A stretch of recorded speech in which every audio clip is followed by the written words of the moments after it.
Assalamualaikum warahmatullahi wabarakatuh. Sebelumnya, perkenalkan nama saya Nur Hasanah dari Prodi Perbankan Syariah, Fakultas Ekonomi dan Bisnis Islam di Institut Agama Islam Negeri Palangkaraya.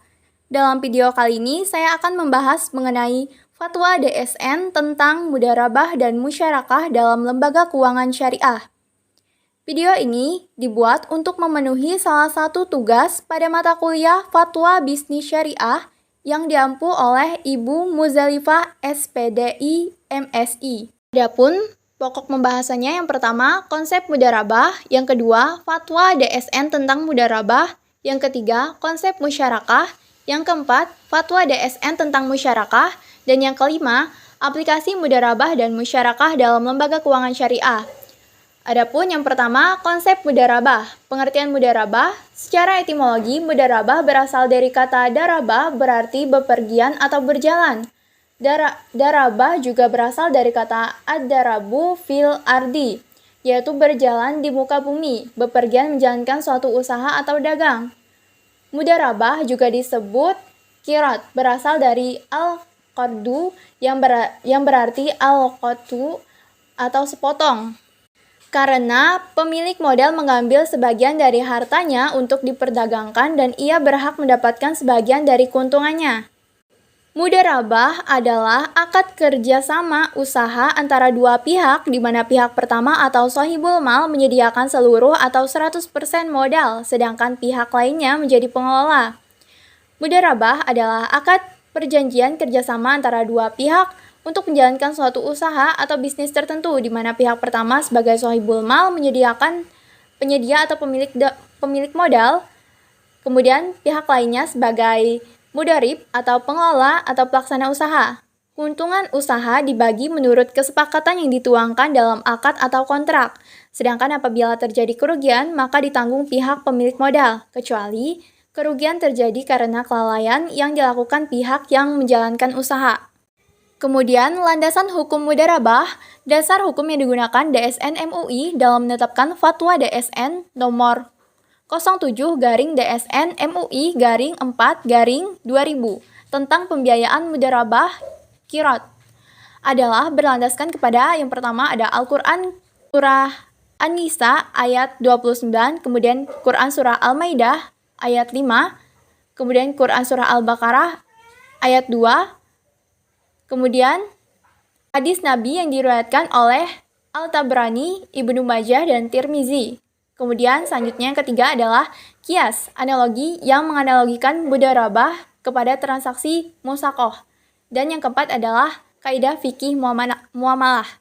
Menurut kesepakatan para ulama mazhab, mudharabah hukumnya dibolehkan berdasarkan Al-Quran, Sunnah, Ijma, dan qiyas. Sebagaimana dalam firman Allah Subhanahu wa Ta'ala dalam Quran Surah Al-Muzammil ayat 20 yang artinya Dia mengetahui bahwa akan ada di antara kamu orang-orang yang sakit dan orang-orang yang berjalan di muka bumi mencari sebagian karunia Allah dan orang-orang yang lain lagi berperang di jalan Allah. Quran Surah Al-Muzammil ayat 20.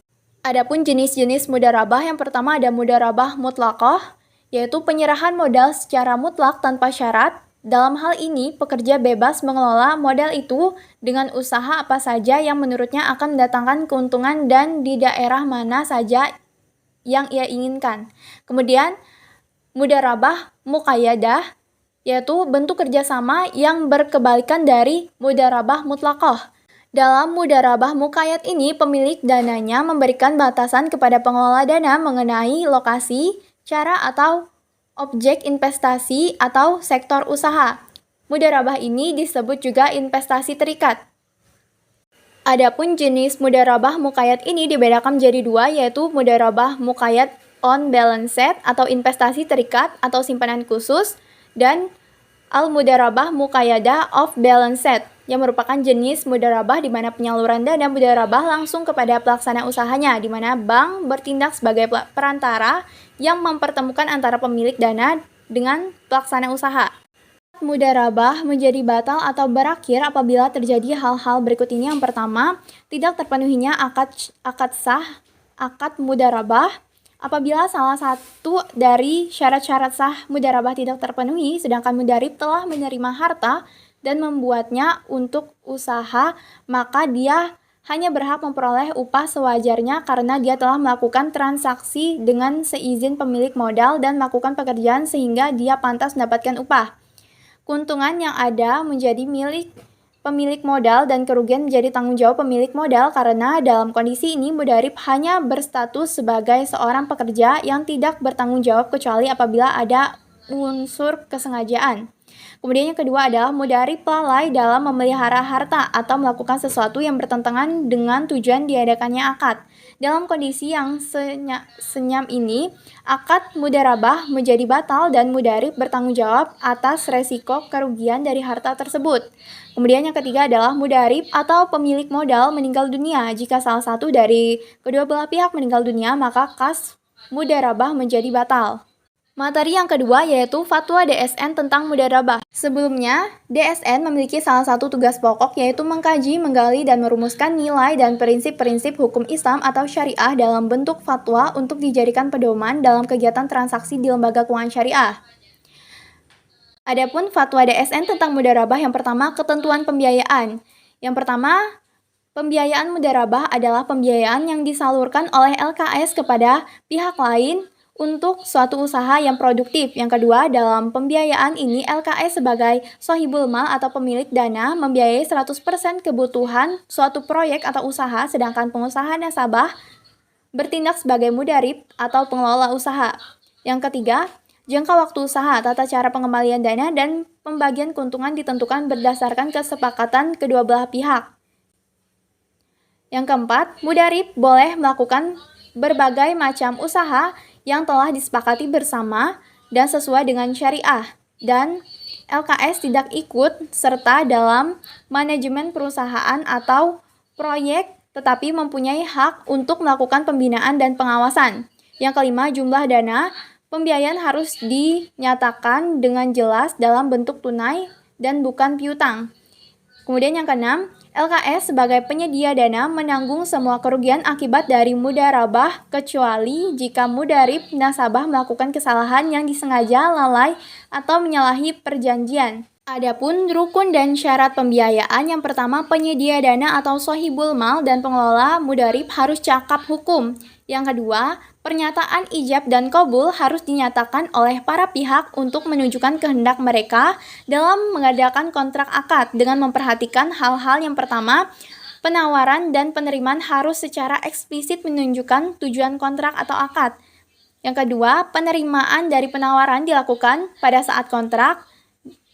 Dan yang ketiga, akad dituangkan secara tertulis melalui korespondensi atau dengan menggunakan cara-cara komunikasi modern. Kemudian, yang ketiga, modal. Ialah sejumlah uang dan atau aset yang diberikan oleh penyedia dana kepada mudarib untuk tujuan usaha dengan syarat sebagai berikut. Yang pertama, modal harus diketahui jumlah dan jenisnya. Yang kedua, modal dapat berbentuk uang atau barang yang dinilai. Jika modal diberikan dalam bentuk aset, maka aset tersebut harus dinilai pada waktu akad. Yang ketiga, modal tidak dapat berbentuk piutang dan harus dibayarkan kepada mudarib, baik secara bertahap maupun tidak, sesuai dengan kesepakatan dalam akad. Selanjutnya adalah keuntungan mudarabah adalah jumlah yang didapatkan sebagai kelebihan dari modal. Syarat keuntungan harus dipenuhi. Yang pertama, harus diperuntukkan bagi kedua pihak dan tidak boleh disyaratkan hanya untuk satu pihak. Kemudian, bagian keuntungan proporsional bagi setiap pihak harus diketahui dan dinyatakan pada waktu kontrak disepakati dan harus dalam bentuk presentasi atau prosentasi nisbah dari keuntungan sesuai kesepakatan. Kemudian, perubahan nisbah harus berdasarkan kesepakatan. Kemudian, penyediaan dana menanggung semua kerugian akibat dari mudarabah dan pengelola tidak boleh menanggung kerugian apapun kecuali diakibatkan dari kesalahan disengaja, kelalaian, atau pelanggaran kesepakatan. Kemudian, kegiatan usaha oleh pengelola mudarib sebagai penimbangan muqabil mudarabah yang diserahkan oleh penyedia dana harus memperhatikan hal-hal. Yang pertama, kegiatan usaha penyediaan dana tidak boleh mempersempit tindakan pengelola. Kemudian pengelola tidak boleh menyalahi hukum syariat Islam. Kemudian, beberapa ketentuan hukum pembiayaan. Yang pertama, mudharabah boleh dibatasi pada periode tertentu. Yang kedua, kontrak tidak boleh dikaitkan mualak dengan semua kejadian di masa depan yang belum tentu terjadi. Kemudian yang ketiga, pada dasarnya dalam mudharabah tidak ada ganti rugi karena pada dasarnya akad ini bersifat amanah atau yad al-amanah, kecuali akibat dari kesalahan disengaja, kelalaian, atau pelanggaran kesepakatan. Yang keempat, jika salah satu pihak tidak menunaikan kewajibannya atau jika terjadi perselisihan di antara kedua belah pihak, maka penyelesaian dilakukan melalui badan arbitrase syariah setelah tidak tercapai kesepakatan melalui musyawarah. Materi selanjutnya, konsep musyarakah. Musyarakah disebut juga dengan syarikah atau syirkah. Secara umum, syirkah berarti mencampurkan. Dalam bahasa Arab berasal dari kata syarikah, yasyarka, syirkan, wa syarikatan. Artinya menjadi sekutu atau serikat. Kemudian pengertian musyarakah. DSN mendefinisikan musyarakah sebagai akad kerjasama antara kedua belah pihak atau lebih untuk suatu usaha tertentu di mana masing-masing pihak memberikan kontribusi dana dengan ketentuan bahwa keuntungan dan risiko akan ditanggung bersama sesuai dengan kesepakatan. Adapun landasan hukum musyarakah berdasarkan Al-Quran, Sunnah, dan Ijma, musyarakah hukumnya dibolehkan. Salah satu dasar hukumnya yaitu dalam potongan Quran Surah As-Sod ayat 38 yang artinya, dan sesungguhnya kebanyakan dari orang-orang yang bersyarikat itu sebagian dari mereka berbuat zalim kepada sebagian yang lain, kecuali orang yang beriman dan mengerjakan amal saleh, dan amat sedikitlah mereka ini. Quran Surah As-Sod ayat 38. Dan jenis-jenis musyarakah. Musyarakah berdasarkan eksistensinya terbagi menjadi dua, yaitu syirkah al-milk atau perkongsian amlak atau milik. Kemudian ada syirkah al-uqud. Kemudian jenis musyarakah berdasarkan PSAK, musyarakah permanen, dan musyarakah menurun. Materi selanjutnya adalah fatwa DSN tentang musyarakah. Yang pertama, pernyataan ijab dan kabul harus dinyatakan oleh para pihak untuk menunjukkan kehendak mereka dalam mengadakan kontrak atau akad dengan memperhatikan hal-hal berikut. Yang pertama, penawaran dan penerimaan harus secara eksplisit menunjukkan tujuan kontrak akad. Yang kedua, penerimaan dari penawaran dilakukan pada saat kontrak. Yang ketiga, akad dituangkan secara tertulis melalui korespondensi atau dengan menggunakan cara-cara komunikasi modern. Kemudian, pihak-pihak yang berkontrak harus cakap hukum dan memperhatikan hal-hal berikut. Bisa dilihat pada layar hal-hal yang harus diperhatikan tersebut. Selanjutnya, objek akad ada modal, kerja, keuntungan, dan kerugian. Selanjutnya adalah biaya operasional dan persengketaan. Yang pertama, biaya operasional dibebankan pada modal bersama. Kemudian, jika salah satu pihak tidak menunaikan kewajibannya atau jika terjadi perselisihan di antara pihak, maka penyelesaian dilakukan melalui badan arbitrase syariah setelah tidak tercapai kesepakatan melalui musyawarah. Materi selanjutnya adalah aplikasi mudharabah dan musyarakah dalam lembaga keuangan syariah. Adapun aplikasi mudharabah dalam lembaga keuangan syariah, ketentuan umum skema pembiayaan mudharabah. Yang pertama, jumlah modal yang diserahkan kepada nasabah selaku pengelola modal harus diserahkan tunai. Kemudian hasil dari pengelolaan modal pembiayaan mudharabah dapat dihitung dengan cara yang pertama, perhitungan dari pendapatan proyek atau revenue sharing, dan perhitungan dari keuntungan proyek. Kemudian, hasil usaha dibagi sesuai dengan persetujuan dalam akad pada setiap bulan atau waktu yang disepakati. Kemudian, bank berhak melakukan pengawasan terhadap pekerjaan, namun tidak berhak mencampuri urusan pekerjaan atau usaha nasabah.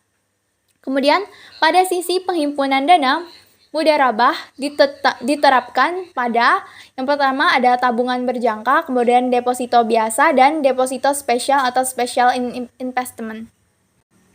Kemudian yang ketiga, deposito spesial atau special investment.